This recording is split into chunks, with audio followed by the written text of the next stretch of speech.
Welcome to Poland Daily History with me, Nicholas Richardson. In this series of episodes, we are taking a look at the history of some of Poland's largest cities.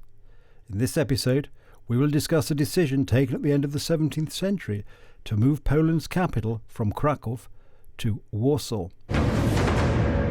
If we go back to the 16th century, at the end there are some unfortunate events for the city of Krakow.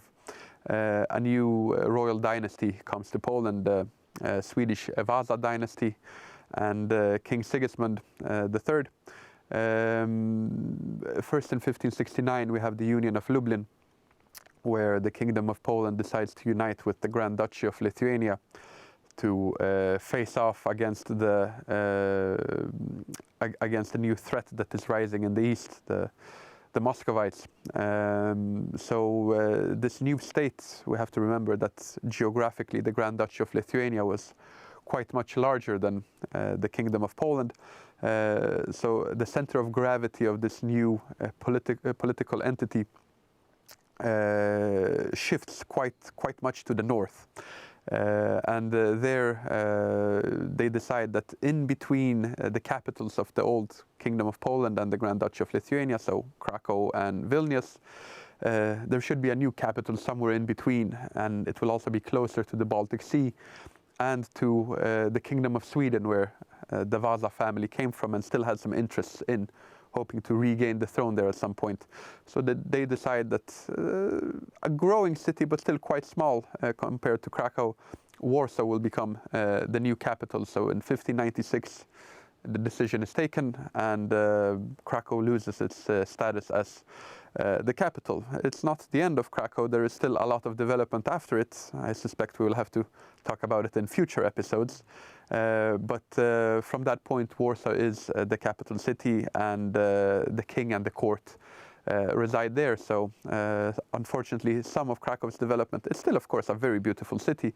Indeed. But would it have stayed visiting. the capital city, and if Poland wouldn't have been partitioned in the end of the 18th century, then all those marvelous buildings that other European capital cities have from that wealthy era of the 19th century, fin de siècle or the Belle Époque, those would have been built in Krakow, but they weren't.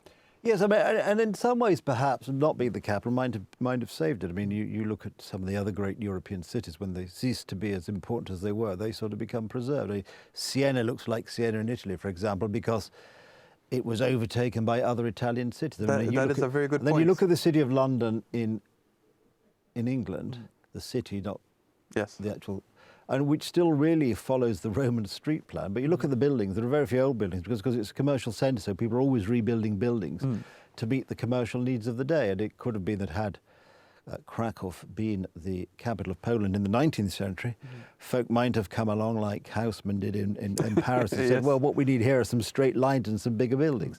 It's hard to know. It's true, and also in defense, in the 19th century, after the War of 1866 between the Habsburg Austrians and the Prussians,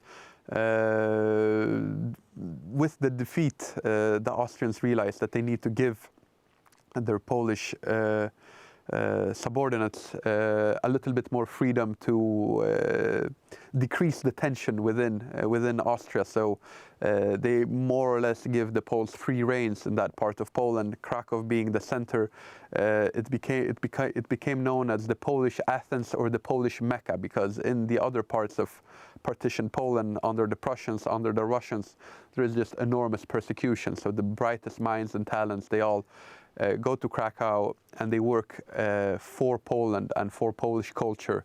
So truly, Krakow also at the end of the 19th century, despite not being a part of independent Poland or a capital city, is still an intellectual and cultural center. And of I think the that's Polish something, nation. a theme we'll pick up next time, because of course, Certainly. as usual, we're defeated by the clock.